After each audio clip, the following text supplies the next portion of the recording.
అందరికీ నమస్కారం. సుమతి శతకంలోని బద్దెని గారు రాసిన కమలములు నీట బాసిన అనే పద్యాన్ని మనం ఇప్పుడు విందాం.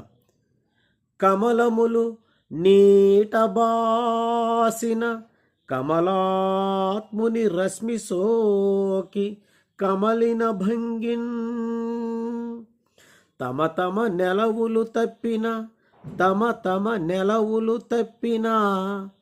తమ మిత్రులు శత్రువులౌట తథ్యము సుమతి. తమ మిత్రులు శత్రువులౌట తథ్యము సుమతి. భావం: తామర పువ్వులు నీటిలో ఉన్నంత వరకు తామరలకు స్నేహితుడైన సూర్యుని కిరణాలు తగలగానే వికసిస్తాయి.